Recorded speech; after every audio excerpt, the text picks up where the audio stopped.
ನಮಸ್ಕಾರ ವೀಕ್ಷಕರೇ. ಅಸ್ಸಾಂನಲ್ಲಿ ಹಿಮಂತ್ ಬಿಸ್ವಾ ಸರ್ಮಾ ಕ್ರಾಂತಿ ಮಾಡ್ತಾ ಇದ್ದಾರೆ. ಅವರ ಹಿಂದೂ ಪರ ಹಾಗೂ ದೇಶದ ಪರ ನಿಲುವುಗಳನ್ನ ನೋಡಿ ಜನರು ಫಿದಾ ಆಗಿದ್ದಾರೆ. ಈ ಬಾರಿಯಲ್ಲಿ ಬಿಜೆಪಿ ಬರೋದು ಬಹುತೇಕ ಪಕ್ಕ ಅನ್ನೋ ಅಭಿಪ್ರಾಯಗಳು ದೊಡ್ಡ ಮಟ್ಟದಲ್ಲಿ ಓಡಾಡ್ತಾ ಇವೆ. ಆದ್ರೆ ಈ ಮಧ್ಯೆ ಎಲೆಕ್ಷನ್ಗೂ ಮುನ್ನವೇ ಹಿಮಂತ್ ಬಿಸ್ವಾ ಸರ್ಮಾ ಸಾಧಿಸಿರೋ ಅತಿ ದೊಡ್ಡ ಗೆಲುವೊಂದು ಭಾರಿ ಚರ್ಚೆಗೆ ದಾರಿ ಮಾಡಿಕೊಡ್ತಾ ಇದೆ. ಇದು ಹಿಮಂತರ ರಾಜಕೀಯ ಭವಿಷ್ಯದ ಬಗ್ಗೆ ಸಿಗ್ನಲ್ ಕೊಡೋದರ ಜೊತೆಗೆ ಕಾಂಗ್ರೆಸ್ ಜೊತೆ ಕಂಪೇರ್ ಮಾಡೋ ಮಟ್ಟಕ್ಕೂ ತಂದು ನಿಲ್ಲಿಸಿದೆ. ಇದು ಕೂಡ ಈ ಎಲೆಕ್ಷನ್ ನಲ್ಲಿ ಗೆಲುವಿಗೆ ಒಂದು ಪ್ರಮುಖ ಭಾಗವಾಗಬಹುದು ಅನ್ನೋ ಚರ್ಚೆ ನಡೆಸುವಂತೆ ಮಾಡಿದೆ. ಇನ್ನೊಂದೆಡೆ ಪಶ್ಚಿಮ ಬಂಗಾಳ ಕುರಿತಂತೆ ಬಂದಿರೋ ಸರ್ವೆ ಒಂದು ಎಲ್ಲರಿಗೂ ಶಾಕ್ ಕೊಡ್ತಾ ಇದೆ.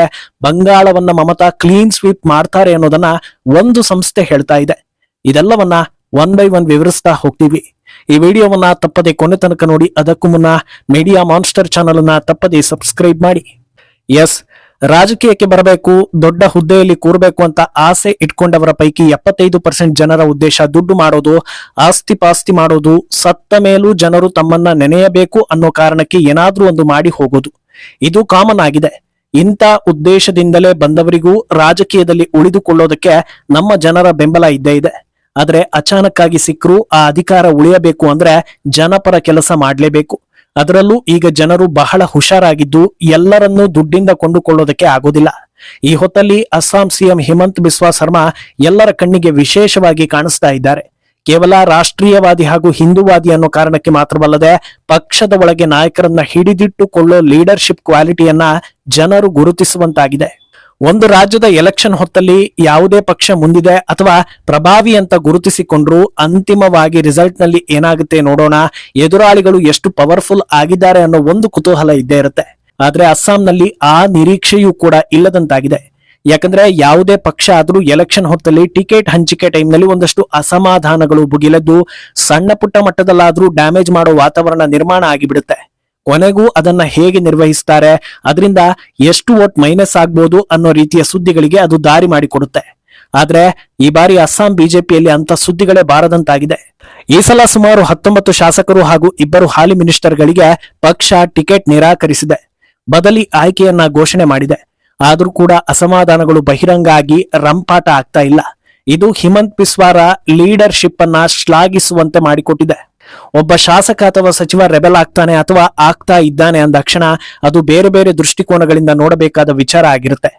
ರಾಜಕೀಯದಿಂದ ಆಚೆ ಜನಸಾಮಾನ್ಯರ ದೃಷ್ಟಿಕೋನದಿಂದ ನೋಡಿದ್ರೆ ಇದೆಲ್ಲ ರಾಜಕೀಯ ಸ್ಟಂಟು, ಅಧಿಕಾರದ ದುರಾಸೆ, ಇಂಥವ್ರನ್ನ ಕಿತ್ತು ಬಿಸಾಕ್ಬೇಕು ಅಂತ ಹೇಳ್ತಾರೆ. ಜನರ ಮಾತು ವಾಸ್ತವ ಆಗಿದ್ರೂ ಅದನ್ನ ನೇರವಾಗಿ ಮಾಡೋದಕ್ಕೆ ಆಗೋದಿಲ್ಲ. ಆ ಅಸಮಾಧಾನಿತ ನಾಯಕನ ಹಿಂದೆ ಒಂದು ಕ್ಷೇತ್ರ ಇರುತ್ತೆ, ಒಂದು ಬೆಂಬಲ ಇರುತ್ತೆ. ಅದೆಲ್ಲದಕ್ಕಿಂತ ಹೆಚ್ಚಾಗಿ ಜನರು ಬಹಳ ಪ್ರಾಮುಖ್ಯತೆ ನೀಡೋ ಜಾತಿ ಇರುತ್ತೆ. ಇದರ ನೆಗೆಟಿವ್ ಎಫೆಕ್ಟ್ ಗಳು ತಟ್ಟಬಾರದು ಅಂತ ಅಸಮಾಧಾನಿತರನ್ನ ಸುಧಾರಿಸೋದಕ್ಕೆ ನಾಯಕರೆಲ್ಲ ಓಡೋಡಿ ಬರ್ತಾರೆ.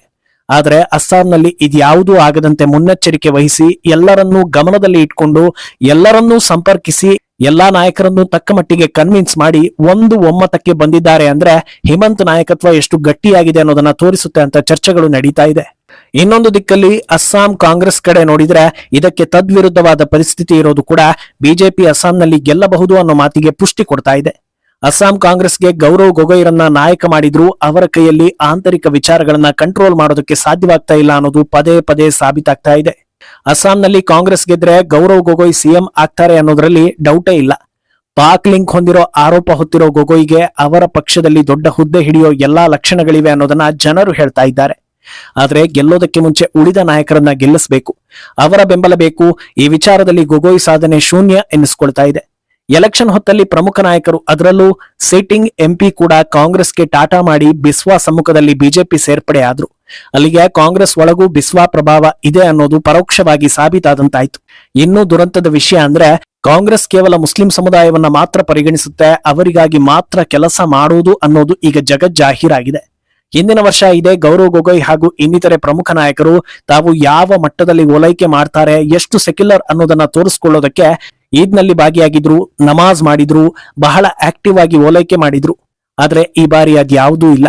ಯಾರು ಈದ್ ಆಚರಿಸಿಲ್ಲ, ಯಾರು ಫೋಟೋಗಳನ್ನ ಶೇರ್ ಮಾಡಿಲ್ಲ, ಪೋಸ್ಟ್ ಗಳನ್ನ ಹಾಕಿಲ್ಲ, ಎಲ್ಲೂ ಕೂಡ ಹಬ್ಬವನ್ನ ಹೈಲೈಟ್ ಮಾಡಿಲ್ಲ. ಕಾರಣ ಹಿಂದೂ ವೋಟ್ಗಳು ಕೈತಪ್ಪೋ ಭಯ ಅಂತ ವ್ಯಾಖ್ಯಾನಿಸಲಾಗ್ತಾ ಇದೆ.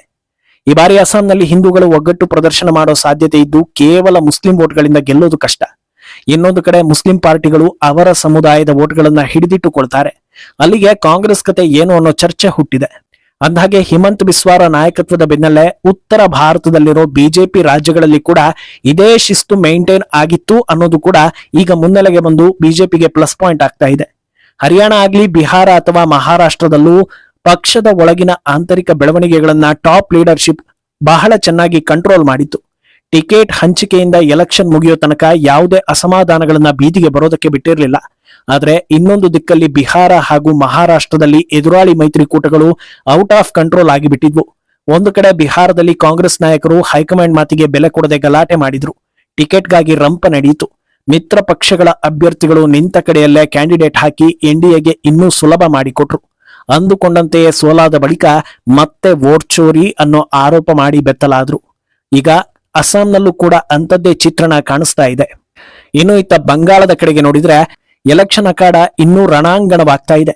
ಆದ್ರೆ ಈ ಹೊತ್ತಲ್ಲಿ ಬಂದಿರೋ ಮತ್ತೊಂದು ಸರ್ವೆ ಬಿಜೆಪಿ ಎದೆ ನಡುಗಿಸ್ತಾ ಇದೆ. ವಿ ಪ್ರಿಸೈಡ್ ಅನ್ನೋ ಮಾಧ್ಯಮ ಸಂಸ್ಥೆ ರಿಲೀಸ್ ಮಾಡಿರೋ ಸರ್ವೆಯಲ್ಲಿ ಈ ಬಾರಿ ತೃಣಮೂಲ ಕಾಂಗ್ರೆಸ್ಗೆ ಬರೋಬ್ಬರಿ 206ರಿಂದ 218 ಸೀಟ್, ಬಿಜೆಪಿಗೆ ಸುಮಾರು 75ರಿಂದ 85 ಸೀಟ್ ಹಾಗೂ ಇತರೆ ಪಕ್ಷಗಳಿಗೆ 2ರಿಂದ 5 ಸೀಟ್ ಅಂತ ತೋರಿಸಲಾಗಿದೆ.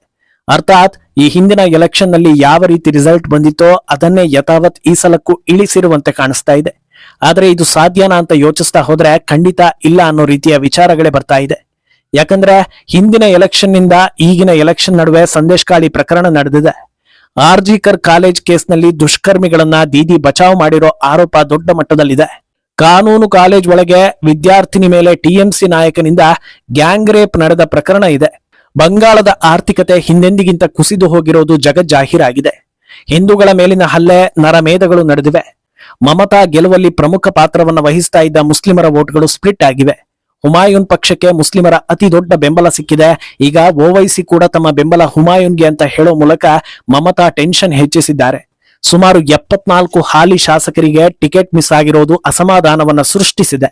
ಇದೆಲ್ಲದಕ್ಕಿಂತ ಹೆಚ್ಚಾಗಿ ಎಸ್ಐಆರ್ ಪ್ರಕ್ರಿಯೆಯಲ್ಲಿ ಕೋಟಿಗಟ್ಟಲೆ ನಕಲಿ ವೋಟ್ಗಳು ನಿರ್ಮೂಲನೆ ಆಗಿವೆ. ಹಾಗೆ ಈ ಬಾರಿ ಕಟ್ಟುನಿಟ್ಟಿನ ಎಲೆಕ್ಷನ್ ನಡೆಸೋದಕ್ಕೆ 3 ಲಕ್ಷ ಸಿಬ್ಬಂದಿಗಳನ್ನ ಎಲೆಕ್ಷನ್ ಕಮಿಷನ್ ನೇಮಕ ಮಾಡಿದೆ. ಇಷ್ಟೆಲ್ಲ ಇರುವಾಗ ಯಾವ ಆಂಗಲ್ ನಲ್ಲಿ ನೋಡಿದ್ರೂ ಈ ಬಾರಿ ಮಮತಾ 200 ಕ್ರಾಸ್ ಮಾಡೋದು ಸಾಧ್ಯವೇ ಇಲ್ಲ ಅಂತ ಅನ್ನಿಸ್ಕೊಳ್ತಾ ಇದೆ. ಆದ್ರೆ ಈ ಸರ್ವೆ ಸಂಸ್ಥೆ ಹೇಳ್ತಾ ಇರೋದು ಮಹಿಳಾ ವೋಟ್ಗಳನ್ನ ದೀದಿ ಬಹಳ ಗಟ್ಟಿಯಾಗಿ ಹಿಡಿದಿಟ್ಟುಕೊಂಡಿದ್ದಾರೆ, ಇದೇ ಅವರಿಗೆ ವರವಾಗ್ತಾ ಇದೆ ಅಂತ. ಆದ್ರೆ ಈ ಸರ್ವೆ ಮಾಡಿದ ಸಂಸ್ಥೆಯ ಹಿನ್ನೆಲೆ ನೋಡ್ತಾ ಹೋದ್ರೆ ಈ ಹಿಂದೆ ದೆಹಲಿ ಎಲೆಕ್ಷನ್ ಟೈಮ್ ನಲ್ಲಿ ಇವರ ಸರ್ವೆ ಹೇಗಿತ್ತು ಅನ್ನೋದು ರಿವೀಲ್ ಆಗುತ್ತೆ.